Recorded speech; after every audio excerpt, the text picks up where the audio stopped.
नंतर फ्रुट्समध्ये शुगर असते मोठ्या प्रमाणात. पण ही साखर ही आपल्याला बाधत नाही.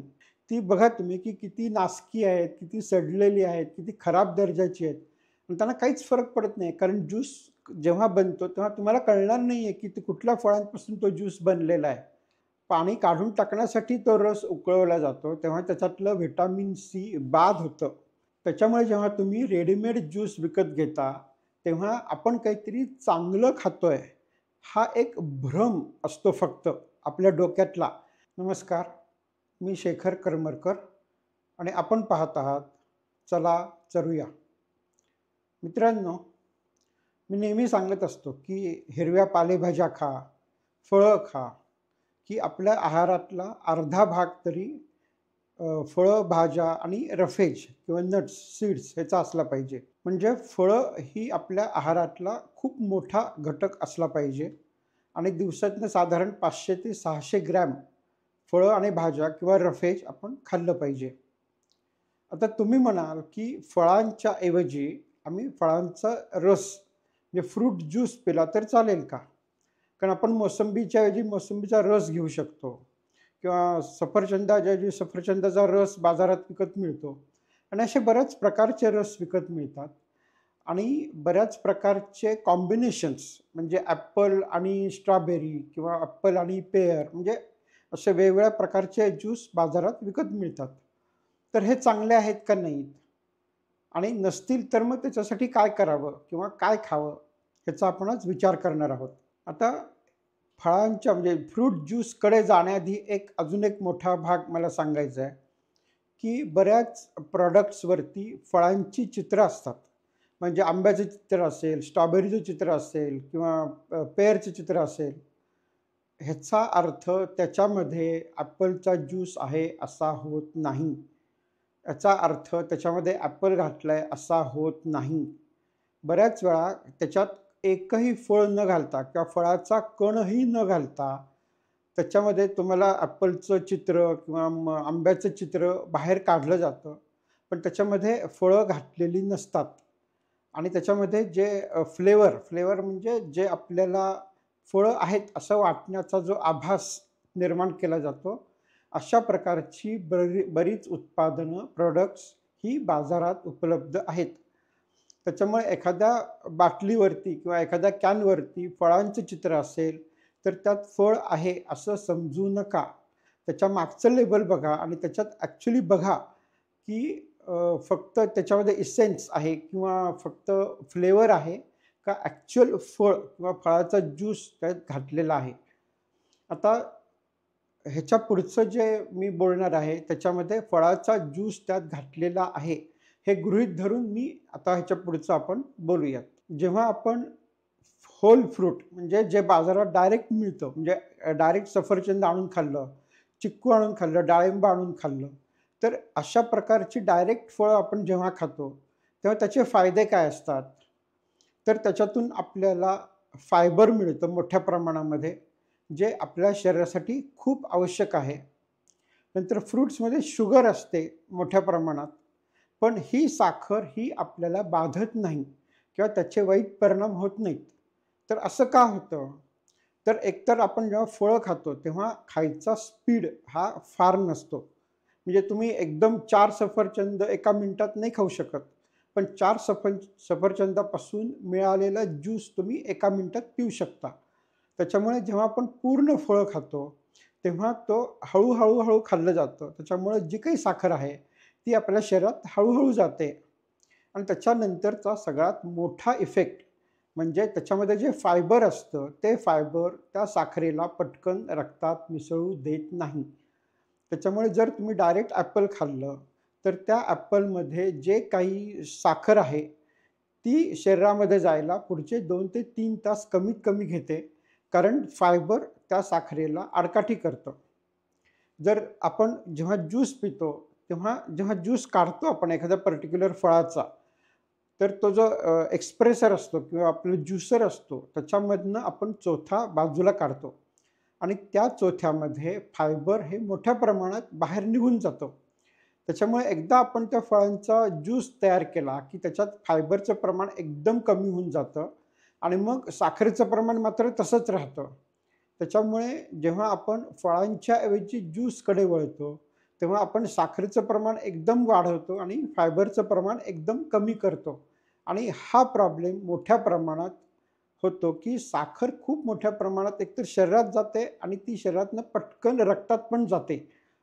तर हे लक्षात ठेवा, की फ्रूट ज्यूस मी का नको म्हणतोय, की तुम्हाला आश्चर्य वाटेल, की मी फ्रूट ज्यूसला का नावं ठेवतोय, की आपल्याला असं वाटतं, की ओके मी सोडा पीत नाहीये किंवा मी काही एनर्जी ड्रिंक पीत नाहीये. मी साधं फळांपासून मिळणारा ज्यूस पितोय. तर मी म्हणजे काय प्रॉब्लेम आहे? तर प्रॉब्लेम असा येतो, की फायबर त्यातलं बाहेर पडलेलं आहे. साखर तेवढीच राहिलेली आहे. त्याच्यामुळे साखर ही कॉन्सन्ट्रेटेड होते आणि ती आपल्या शरीरात लगेच मिसळते. त्याच्यामुळे आपण एखादं कोल्ड ड्रिंक साखर घातलेलं पिल्यानंतर जो काही प्रॉब्लेम येतो किंवा जे काही डायबिटीसचा प्रॉब्लेम असेल, ओबेसिटीचा प्रॉब्लेम असेल किंवा बाकीचे आजार होण्याचा प्रॉब्लेम असेल, तशाच प्रकारचे प्रॉब्लेम्स हे ज्यूसपासून मिळतात. हे सिद्ध झालेलं आहे. आणि त्याच्यानंतरचा सगळ्यात मोठा घटक जो आपल्याला फळांमधनं डायरेक्ट मिळतो, तो म्हणजे व्हिटॅमिन्स. ज्याच्यामध्ये व्हिटॅमिन सी मोठ्या प्रमाणात असतं आणि मिनरल्स म्हणजे त्याच्यामध्ये आयर्न असेल, कॅल्शियम असेल, फॉस्फरस असेल, पोटॅशियम असेल. पोटॅशियम तर फळांमध्ये खूप मोठ्या प्रमाणात असतं. तर हे सगळे घटक आपल्याला जेव्हा आपण फळं होल फ्रूट डायरेक्ट खातो, तेव्हा त्याच्यातून आपल्याला ती मिळत असतात. आता आपण फ्रूट ज्यूस जो घेतो, तो वेगवेगळ्या ठिकाणी घेतो आणि त्याप्रमाणे त्याची क्वालिटी वेगवेगळी असते. आता मी कसं ते सांगतोय. तर सगळ्यात चांगला आणि सगळ्यात योग्य उपाय म्हणजे पूर्ण फळं खाणे. ज्यात आपल्याला फायबर मिळणार आहे, व्हिटॅमिन मिळणार आहे, आपण ताजी फळं खाणार आहे, चांगल्या प्रकारची फळं खाणार आहे आणि हा सगळ्यात चांगला मार्ग आहे. आता त्याच्या खाली एक स्टेप जाऊयात आपण. त्याच्या खालची स्टेप म्हणजे आपण घरी काही मोसंबी आणली किंवा सफरचंद आणली, चिक्कू आणला, काहीतरी फळं आणली आणि त्याचा घरी रस काढला, ज्यूस काढला. तर त्यात फक्त एकच प्रॉब्लेम असा येतो, की त्यातला आपण जेव्हा चौथ्या बाजूला काढतो, तेव्हा त्यातलं फायबर बाहेर काढतो. पण बाकी सगळं घटक त्यात तसे शाबूत असतात. आपण घरी करत असल्यामुळे ते योग्य आरोग्यदायी असतात. चांगल्या प्रकारची किंवा चांगल्या प्रतीची आपण फळं आणतो आणि जर आपण त्यात ॲडिशनल साखर घातली नाही, म्हणजे जो काही थोडाफार आंबट ज्यूस आहे, तो सहन करून पिला, तर त्यातला फायबरचा घटक सोडला तर बाकी त्या मानाने परिस्थिती चांगली असते. त्याच्यामुळे ज्या लोकांना फळं खाणं शक्यच नाही आहे, म्हणजे समजा दात नसलेले माणसं आहेत किंवा अतिशय लहान मुलं आहेत, की ज्यांना अजून चावायची किंवा गिळायची क्षमता आलेली नाही आहे. तर तेवढ्या लोकांसाठी ही स्टेप ठीक आहे, की घरी तुम्ही फळं आणा, तुम्ही ज्युसर वगैरे वापरा आणि त्याच्यातनं जो रस येतो तो साखर न घालता घ्या. आणि तो सुद्धा हळू घ्या. म्हणजे एकदम गटागट 1 मिनिटात पिलंय असं करू नका. तर हा हा त्यातल्या त्यात म्हणजे एक स्टेप खाली म्हणू आपण. मग त्याच्यानंतरची अजून एक खालची पायरी म्हणजे ज्यूसची क्वालिटी अजून एक एक स्तर खाली गेली आहे. ते म्हणजे आपण जेव्हा रेस्टॉरंटमध्ये जातो, हॉटेलमध्ये जातो आणि ज्यूस ऑर्डर करतो. तर आता समजा मी हॉटेलमध्ये गेलो आणि मी सांगितलं, "ओके, ठीक आहे, मला 1 ग्लास कलिंगडचा ज्यूस द्या किंवा मला 1 ग्लास ॲपलचा ज्यूस द्या." तर होतं कसं, की आपण घरी आणताना ज्या क्वालिटीची फळं आणतो, त्या क्वालिटीची फळं रेस्टॉरंटवाले वापरत नाहीत. कारण त्यांना परवडत नाही किंवा त्यांचं मार्जिन कमी पडतं. मग त्याच्यामुळे होतं काय, की जर ती उत्तम प्रकारची फळं नसतील किंवा योग्य प्रकारे पिकलेली फळं नसतील, तर ती आंबट असतात. जर आंबट फळं मोठ्या प्रमाणात असतील, तर ते काही खपणार नाही. म्हणजे गिऱ्हाईक पिणार नाही ते तेवढा आंबट रस तुम्ही ज्यूस दिला तर. त्याच्यामुळे त्यात मग साखर मोठ्या प्रमाणात घातली जाते आणि नुसतं साखर घातली तर काय होतं, की साखर विरघळत बसायला लागते आणि तेवढा वेळ रेस्टॉरंटवाल्यांकडे नसतो. त्याच्यामुळे मग ते काय करतात, ते सरळ कॉर्न सिरप घालतात. आता ह्याच्या पुढे जर तुम्ही कधी रेस्टॉरंटमध्ये गेला, तर तुम्ही लक्ष ठेवा, की त्यात एकतर मोठ्या प्रमाणात बर्फ, आईसचे तुकडे घातलेले असतात. त्याच्यामुळे होतं काय, की जो काही रस बनतो तो अतिशय गार देतात आपल्याला ते आणि एवढा गार दिला, की आपल्याला त्याची चव ही थोडीशी सप्रेस होते. त्याच्यामुळे त्यात असलेली साखर आपल्याला फारशी कळत नाही. त्याचा आंबटपणा जाणवत नाही किंवा एक प्रकारचं काय म्हणूयात त्याला, जसं आपण एखाद्या ठिकाणी गेल्यावर खूप ब्लेअरिंग म्युझिक असेल, तर आपल्याला खरेदी करताना सुचत नाही काय करायचं. तर त्याप्रमाणे हा जो ज्यूस दिला जातो तो खूप गार दिल्यामुळे आपल्याला त्याची चव मास्क केली जाते. चव ॲक्चुअली काय आहे ती कळत नाही. त्याच्यामुळे मग ती साखर जास्त असते त्याच्यामध्ये. त्याच्यामुळे एकतर बर्फ जास्त असतो म्हणजे पानचट असतं किंवा पाणी अर्धं पाणीच असतं त्याच्यामध्ये बर्फाचं. दुसरं म्हणजे त्याच्यामध्ये साखर असते खूप मोठ्या प्रमाणात आणि नुसती साखर नाही तर कॉर्न सिरप असतं. आणि तिसरं म्हणजे त्याची क्वालिटी आपल्या घरच्यासारखी चांगली नसते. त्याच्यामुळे आपण एक स्तर अजून खाली आलो. म्हणजे आपण होल फ्रूट किंवा पूर्ण फळं खाण्यापासून रेस्टॉरंटच्या पायरीपर्यंत आलोय तेव्हा त्याच्यामधलं एकतर आपण फायबर गेलेलं आहे, त्याच्यात बर्फ मिसळला गेला आहे, त्यात साखर मिसळली गेली आहे आणि जे काही फक्त शाबूत राहिले ते व्हिटॅमिन आणि मिनरल म्हणजे व्हिटॅमिन सी आणि काय पोटॅशियम वगैरे ते अजून शाबूत आहे ह्या पायरीपर्यंत. आता त्याच्या खालची सगळ्यात खालची पायरी ज्यूसमधली ही जेव्हा आपण बाजारात जातो आणि रेडीमेड ज्यूस म्हणजे ॲपल ज्यूस, क्रॅनबेरी ज्यूस किंवा मिक्स केलेलं काहीतरी असं म्हणजे डाळिंब आणि ॲपल आणि असं काहीतरी बऱ्याच प्रकारचे मिक्स करू शकतात ते. तर अशा प्रकारचं आपण काही घेतो, ते हे सगळ्यात ज्यूसची सगळ्यात खालच्या क्वालिटीचा हा प्रकार असतो. आता त्यात प्रॉब्लेम काय-काय असतो ते मी सांगतो तुम्हाला. एकतर त्यातला चौथा बाहेर काढलेला असतो त्यामुळे त्यात फायबर नाही आहे, हा पहिला मोठा मुद्दा. जेव्हा मोठ्या कंपन्या टनावारी माल विकत घेऊन त्याच्यापासून ज्यूस प्रोडक्शन करतात, तेव्हा त्याची क्वालिटी ही अतिशय खालच्या दर्जाची असते. म्हणजे जाहिरातीत तुम्ही किती बघा, की अगदी ती बाई एकदम असं फ्रेश हे दाखवतील किंवा मैं चुन के लेती हूँ किंवा आम्ही क्वालिटी कंट्रोल असा-असा ठेवतो. ह्या सगळ्या जाहिराती आहेत, ह्या सगळ्या बाता आहेत. मी तुम्हाला इथं फोटो दाखवतो, जो ॲक्चुअल प्रोसेसिंग प्लांटमधला सफरचंदांचा आहे. ज्या कन्व्हेयर बेल्टमधनं सफरचंद पुढं ढकलली जात आहे.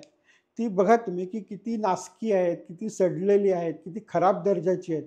पण त्यांना काहीच फरक पडत नाही. कारण ज्यूस जेव्हा बनतो, तेव्हा तुम्हाला कळणार नाही आहे, की ते कुठल्या फळांपासून तो ज्यूस बनलेला आहे. त्याच्यामुळे ही मंडळी अगदी ट्रकच्या मापाने विकत घेतात, पण त्याच्यामध्ये क्वालिटी शून्य असते. की सगळ्यात कचरा माल जो आपण म्हणजे जे शेतकरी किंवा मार्केट यार्डमधले किंवा व्यापारी लोक जे प्रकारचा माल फेकून देणार आहेत, तो किंवा त्याच्या थोडासा अलीकडचा खराब माल ह्या कंपन्यांतर्फे विकत घेतला जातो आणि त्याचा ज्यूस आपल्याला दिला जातो. हा एक झाला मोठा मुद्दा.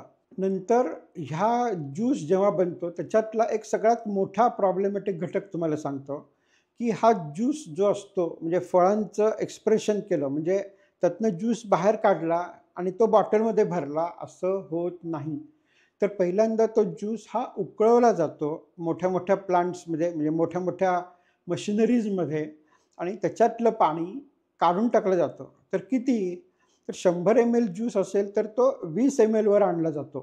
म्हणजे त्यातलं 80% पाणी हे काढून टाकलं जातं. म्हणजे ज्या प्रकारचं दूध प्रोसेसिंग केलं जातं, म्हणजे दूध डेअरीमध्ये त्याची पावडर बनवली जाते, तशा प्रकारे ह्या ज्यूसमधनं पाणी काढून टाकलं जातं आणि जेव्हा पाणी काढून टाकण्यासाठी तो रस उकळवला जातो, तेव्हा त्याच्यातलं व्हिटॅमिन सी बाद होतं.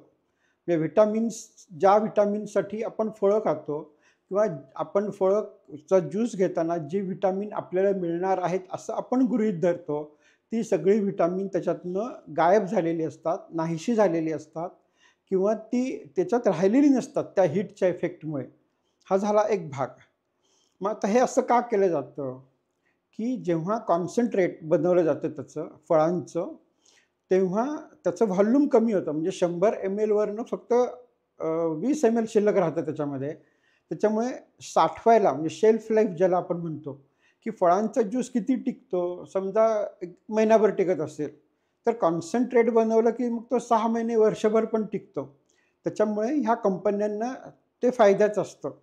आणि एकदा हा कॉन्सन्ट्रेट बनवून तो त्या गोदामामध्ये साठवून ठेवला, की तो एकतर 3 महिने, 6 महिने किती वेळ ठेवा तुम्ही.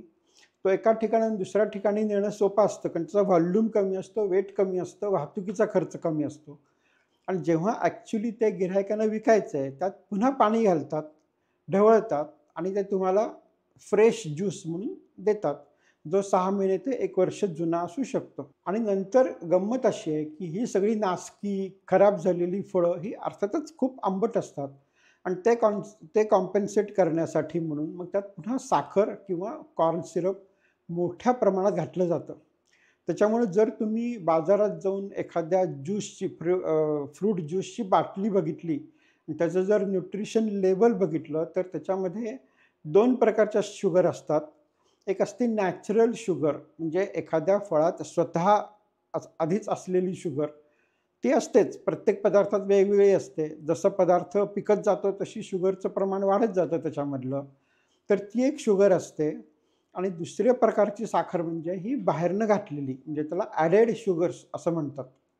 तर नॅचरल शुगर आणि ॲडेड शुगर मिळून साधारण 100 mlमध्ये एवढ्या मोठ्या प्रमाणात साखर तयार होते, की ही साखर ही आपल्या कोका कोलामधल्या किंवा पेप्सी कोलामधल्या साखरे एवढीच होते. त्याच्यामुळे तुम्ही बाजारातनं घेतलेला फ्रूट ज्यूस पिणं काय किंवा कोका कोलाची बाटली पिणं काय, हे दोघेही तेवढेच वाईट ठरतात. कारण एकदा हा फ्रूट ज्यूस आणला आपण किंवा वापरला, तर एकतर तो शिळा आहे, तो खराब फळांपासून बनलेला आहे. त्याच्यामध्ये खूप मोठ्या प्रमाणात साखर घातलेली आहे. त्याच्यामधलं व्हिटॅमिन सी किंवा बाकीचे व्हिटॅमिन ही गायब झालेली आहेत. मग मला सांगा, की जेव्हा आपण एखादं पूर्ण फळ म्हणजे होल फ्रूट किंवा डायरेक्ट बाजारातून आणलेलं फळ खातो, त्याचे जे फायदे आहेत, त्याच्यातला कुठला फायदा ह्या फ्रूट ज्यूसमध्ये शिल्लक राहतोय आणि किती प्रॉब्लेम्स त्याच्यात ॲड होतायत, की त्याच्यामध्ये साखर इतक्या मोठ्या प्रमाणात मिसळली जाते आणि तो ज्यूस आपण गटगट पितो, म्हणजे इतक्या फास्ट पितो, की ती साखर आपल्या रक्तातली खाटकन वाढवते. त्याच्यामुळे ह्याच्यातनं फायदा काही शिल्लक राहत नाही आणि तोटे मात्र सगळे त्याच्यामध्ये येतात आणि वरती जाऊन हे प्रचंड महाग असतं. म्हणजे अगदी किती 1 लिटरचं म्हणजे पाणी घालून बनवलेला ज्यूस जो 1 लिटर होतो, तो साधारण ₹100-150 ला मिळतो. मग ₹100-150 जर तुम्ही एखाद्या सीझनमध्ये असलेली ताजी फळं खाल्ली आणि सीझनमध्ये असली की ते स्वस्त असतात. म्हणजे पेरूचा सीझन आला की पेरू स्वस्त होतात, जांभळांचा सीझन आला की जांभळं स्वस्त होतात. त्याच्यामुळे तुम्ही ठोक बाजारपेठेत मोठ्या मंडईत जा, तिथून सीझनमध्ये जी फ्रुट्स आहेत ती विकत आणा आणि ती घरी खा.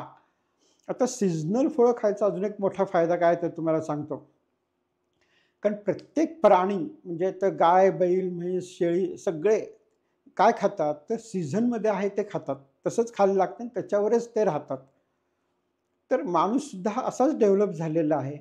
त्याच्यामुळे जे काही सीझनल आहे म्हणजे आंब्यांचं सीझन असेल तर आंबे खाऊन घ्या. जांभळांचा आला जांभळं खाऊन घ्या, डाळिंबाचा आला डाळिंब खाऊन घ्या. म्हणजे त्या डाळिंबामधनं तुम्हाला जे काही न्यूट्रिएंट्स मिळणार आहेत ते तुमच्या शरीरात साठवली जातात आणि मग पुढची वर्षभर ती वापरली जातात. त्याच्यामुळे सीझन आला की ती खाऊन घेणं आणि त्यातली न्यूट्रिएंट साठवणं हे आपलं कर्तव्य ठरतं.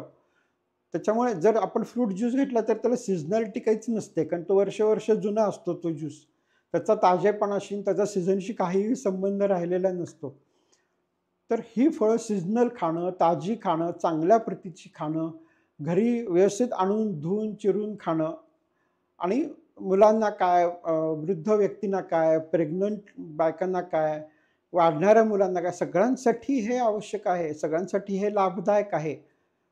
त्याच्यामुळे जो आपला पहिला सुरुवातीचा प्रश्न होता, की फ्रूट ज्यूसचा काय प्रॉब्लेम आहे? तर हे सगळे प्रॉब्लेम या फ्रूट ज्यूसमध्ये येतात. आणि आपण जसं बघितलं वेगवेगळ्या पायऱ्यांवरती, की घरी खाल्लेलं होल फ्रूट, नंतर मग घरी काढलेला ज्यूस, रेस्टॉरंटमधला ज्यूस आणि बाजारामधला म्हणजे Flipkart किंवा Amazonवरनं मिळणारा ज्यूस, हा वेगवेगळ्या पातळीवरती वाईट होत जातो. त्याच्यामुळे जेव्हा तुम्ही रेडीमेड ज्यूस विकत घेता, तेव्हा आपण काहीतरी चांगलं खातोय, हा एक भ्रम असतो फक्त आपल्या डोक्यातला. बाकी त्या ज्यूसमध्ये काहीही राहिलेलं नसतं किंवा चांगलं काहीच शिल्लक राहिलेलं नसतं. फक्त साखर वाढलेली असते त्याच्यामध्ये. त्याच्यामुळे त्याच्यातनं फायदा काही होत नाही, झाला तर तोटाच होत असतो. हे जर तुम्हाला नवीन असेल, हे जर तुम्हाला आश्चर्यकारक असेल, तर मी समजू शकतो. पण ही फॅक्ट आहे, हे असंच आहे. तुम्हाला काय वाटतं हे कमेंट बॉक्समध्ये जरूर लिहा. धन्यवाद.